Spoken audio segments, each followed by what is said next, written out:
नमस्कार दोस्तों, आप सभी का बहुत बहुत स्वागत है यूट्यूब के इस अनदर वीडियो में। दोस्तों आज एक बहुत ही बढ़िया और बहुत ही इंटरेस्टिंग क्वेश्चन का जवाब देने वाला हूं, जो हमारे एक पेशेंट गिरीश जी हैं, उन्होंने पूछा था और मुझे वो क्वेश्चन बहुत ही अच्छा लगा। और वो क्वेश्चन ये है कि सर होम्योपैथिक दवाई या जो आपका होम्योपैथिक ट्रीटमेंट होता है वो आप मेडिसिन से देते हैं, है ना। और वो मेडिसिन शरीर में क्या वर्क करती है उसके लिए तो आपने जो आपका कॉन्सेप्ट है, नैनो एनर्जी मेमोरी कॉन्सेप्ट है, वो आपने समझा दिया और उन्हें समझ में भी आया। परंतु एक क्वेश्चन यह है कि जो जॉइंट की स्पेस है, जो अपनी एसिटाबुलम कैविटी और फीमर का हेड है जो चिपक जाता है, जिसको हम एमआरआई में जो है आपको ऑस्टियो आर्थराइटिस या सेकेंडरी ऑस्टियो आर्थराइटिस देखने को मिलता है। सीधी सी भाषा में यह है कि फीमर का हेड और आपके कूल्हे की हड्डी दोनों के बीच का जॉइंट का स्पेस कम हो जाता है। तो ये चीज़ दवाई से कैसे ठीक होती है, ये चीज़ होम्योपैथिक दवाई से कैसे ठीक होती है? क्योंकि यूजुअली ये देखा गया है कि डॉक्टर्स क्या करते हैं, कोई थेरेपी देने लगता है, कपिंग करने लगता है या फिजियोथेरेपी की नीड होती है या पैर को खींचा जाता है, ऐसी सारी चीज़ों की नीड होती है, ठीक है। तो हमें जॉइंट के बीच में स्पेस क्रिएट करना है और वो स्पेस होम्योपैथिक दवाई से कैसे क्रिएट हो जाएगी without any pulling, without any traction, ये कैसे पॉसिबल हो सकता है? तो मुझे ये बहुत ही बढ़िया क्वेश्चन लगा उनका और मैंने सोचा एक वीडियो बनाना चाहिए और शायद आपके दिमाग में भी ये क्वेश्चन आया हो, तो इसका एक बहुत ही बढ़िया जो है आंसर आपको साइंटिफिकली बताने वाला हूँ। तो वीडियो शुरू करने से पहले यदि आप चैनल पर नए हैं और आपने सब्सक्राइब नहीं किया है तो प्लीज़ जो है अभी आप सब्सक्राइब करें, बेल बटन ज़रूर दबाएं, इंस्टाग्राम पर, फेसबुक पर ज़रूर फॉलो करें और आपको प्रॉपर और पेड ट्रीटमेंट चाहिए तो आप मुझे व्हाट्सएप भी कर सकते हैं। चलिए सबसे पहली बात कि जॉइंट की स्पेस हम देखते हैं कि किन किन कारणों से जो है कम होती है। तो सबसे पहला कारण एवियन के केस में नेक्रोसिस, ठीक है, नेक्रोसिस है हमारी, ये आपको शायद दिख रहा होगा, ये फीमर का हेड है हमारे, फीमर का हेड अभी ये गोल है। अब बाकी यदि ये नेक्रोस हो गया तो ये फ्लैट हो जाएगा और जब फ्लैट हो जाएगा तो इसके जो बीच में जो जगह थी घूमने की वो बढ़ जाएगी और जब हम इस पर प्रेशर क्रिएट करेंगे तो ये अंदर की ओर धंस जाएगा, ठीक है। पहला कारण तो हमें पता लगा कि नेक्रोसिस है क्योंकि ये गोल था। अब यदि चपटा हो गया तो चपटा होने के कारण जितनी नेक्रोसिस यहाँ पर बन गई है उतनी गैप आ जाएगी जॉइंट के बीच में और जब हम लिंपिंग करते हुए चलेंगे और हमारा वज़न इस पर पड़ेगा तो इसके बीच की स्पेस कम हो जाएगी। फर्स्ट। सेकंड यह है कि ये जो फीमर का हेड है इसके ऊपर जो आप देखेंगे वो आर्टिकुलर कार्टिलेज जो होता है, आर्टिकुलर कार्टिलेज है वो पूरा कवर करके रखता है इसको, ठीक है। अब ये जो कार्टिलेज है ये और एसिटाबुलम कैविटी, ये फीमर के हेड के बीच में जो है आर्टिकुलर कार्टिलेज आता है और फिर जो है इसमें मूवमेंट पॉसिबल होता है। तो जो कार्टिलेज होता है वो दोनों हड्डी के बीच में होता है, जैसे सैंडविच टाइप का आप समझ लीजिए, दो हड्डी के बीच में कार्टिलेज है जो दोनों हड्डी को फ्रिक्शन से बचा रहा है, रगड़ खाने से बचा रहा है। आई थिंक आपको समझ में आया होगा। अब जॉइंट की स्पेस कम कैसे होगी? जब ये जो कार्टिलेज है ये घिस जाएगा, पतला हो जाएगा, उस कारण से भी हो सकती है। टर्सरी हम ये देखें कि जो जॉइंट के बीच का जो कैप्सूल होता है, हर एक जॉइंट एक कैप्सूल से बंद होता है। जैसे ये जो जॉइंट है, ठीक है, ये आपका जो जॉइंट है ये पूरे कैप्सूल से कवर्ड होता है और इस कैप्सूल में साइनोवियल फ्लूइड भरा हुआ होता है। साइनोवियल फ्लूइड को आप सिंपल सी भाषा में ये समझ सकते हैं कि जो हम लुब्रिकेंट उसको बोल सकते हैं कि दोनों हड्डियों के बीच में कैप्सूल के अंदर लुब्रिकेंट भरा हुआ है जिसके कारण आपके जो मूवमेंट्स वो फ्रीली हो रहे हैं, ठीक है।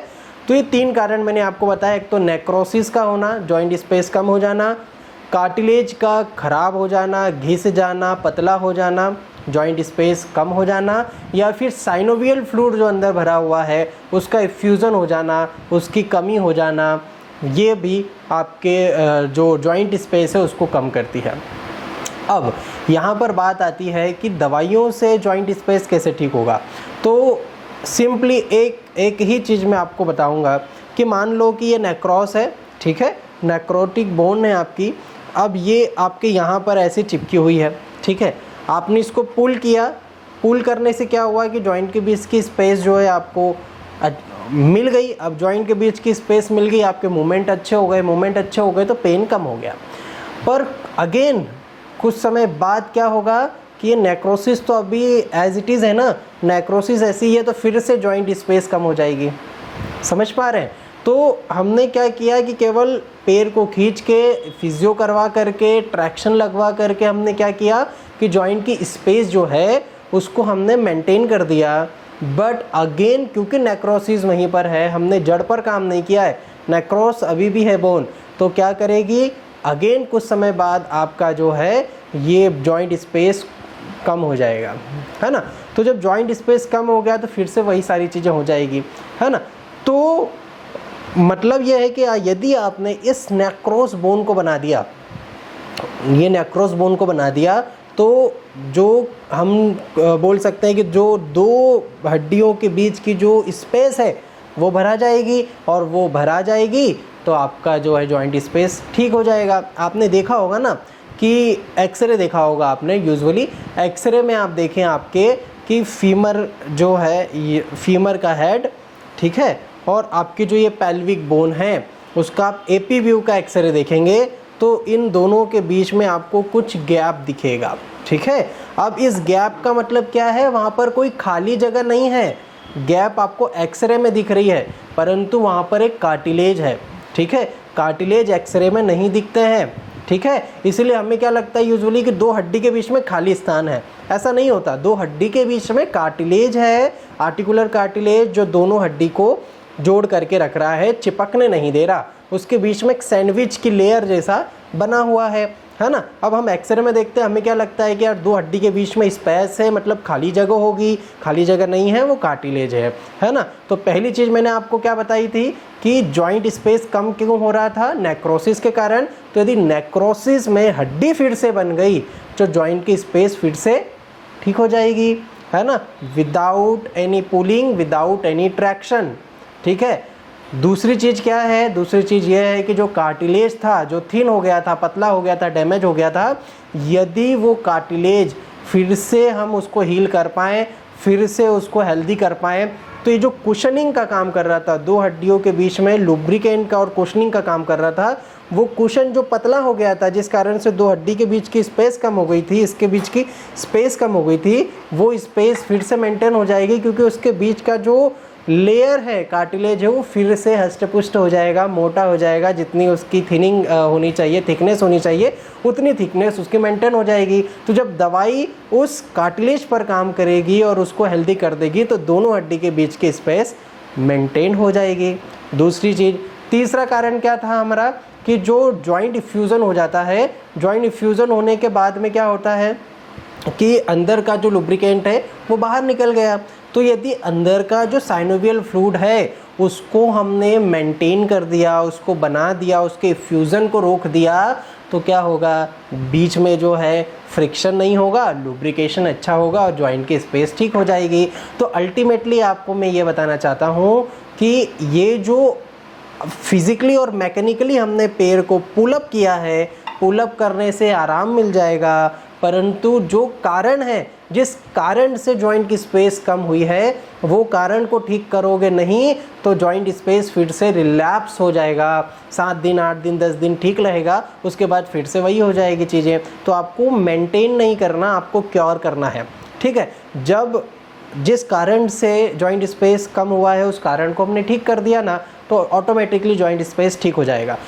एक्सेप्शन कुछ जगह पर है जहाँ पर फ्यूज़न हो जाता है चीज़ों का, जहाँ पर कार्टिलेज पूरी तरीके से ही ख़त्म हो गया है, या जॉइंट का जो लुब्रिकेशन है वो पूरा सूख गया है, या नेक्रोटिक जो बोन है वो उसका फीमर का जो हेड है पूरी तरीके से ख़राब हो गया है, वहाँ पर फिर जो है दूसरी प्रोसीजर की ज़रूरत हो सकती है।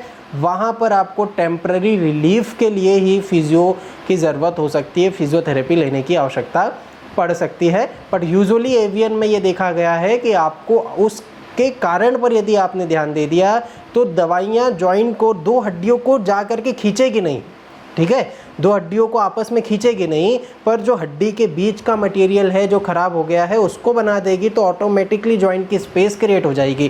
कार्टिलेज को बना देगी तो ऑटोमेटिकली जो है जॉइंट की स्पेस ठीक हो जाएगी। नेक्रोटिक बोन को बना देगी तो फिर से जॉइंट स्पेस ठीक हो जाएगी। और लुब्रिकेशन को, जो साइनोवियल फ्लूइड है, उसको बना देगी तो again joint space freely move होगा और आपको शायद ही कोई तकलीफ़ हो।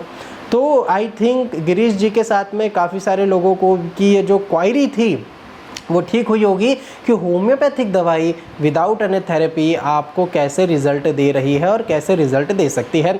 कुछ चीज़ों में आप ये सारी चीज़ें ले सकते हैं, फिजियोथेरेपी ले सकते हैं, आप जो है दूसरी थेरेपीज़ ले सकते हैं, लेने में कोई बुराई नहीं है। किसी अच्छे टेक्नीशियन से ज़रूर लें जो एवीएन के बारे में जानता हो, जिसको फिजियोथेरेपी का भी अच्छा खासा नॉलेज हो, उससे आप लेंगे तो ये थेरेपी आपके लिए एक सपोर्टिव ट्रीटमेंट का जो है काम कर सकती है, टेम्पररी रिलीफ आपको दे सकती है। परंतु प्योर तरीके से ठीक होना है तो अगेन आपको यही बोलना चाहूँगा कि वो काम केवल और केवल दवाइयों का है। दवाइयाँ जा कर के कार्टिलेज बनाएगी, फिजियोथेरेपी से नहीं बनेगा। फिजियोथेरेपी से पेन रिलीफ होगा, जॉइंट स्पेस कुछ समय के लिए मेंटेन हो सकती है, पर आपको अगेन बोलना चाहूँगा इंटरनल क्यूरेटिव मेडिसिन जब तक नहीं लोगे, जब तक कोई ठीक होने वाली चीज़ परमानेंटली है नहीं। तो आई थिंक आपको समझ में आया होगा। समझ में आया हो तो लाइक ज़रूर करें, और मेरे एक्सप्लेनेशन आपको अच्छे लगते हो तो आप अच्छा से कमेंट नीचे कर सकते हैं। कुछ क्वायरी हो तो भी आप नीचे कमेंट करके मुझसे पूछ सकते हैं। इंस्टाग्राम फेसबुक पर ज़रूर फॉलो करें। यदि आपको हमसे प्रॉपर ट्रीटमेंट लेना है तो आप मुझे व्हाट्सअप भी कर सकते हैं। व्हाट्सअप नंबर आपके स्क्रीन पर दिए हुए हैं। हेल्पलाइन नंबर है हमारा जो आपकी स्क्रीन पर लगातार चलते रहता है। आप शाम को 5 से रात को 8 बजे के बीच में कॉल कर सकते हैं और हमारे जो एग्जीक्यूटिव्स हैं उनसे आप बात कर सकते हैं। आई थिंक आपको अच्छा लगा हो दोस्तों। मिलता हूँ मैं आपसे नेक्स्ट वीडियो में, तब तक अपना ध्यान रखिए। नमस्कार।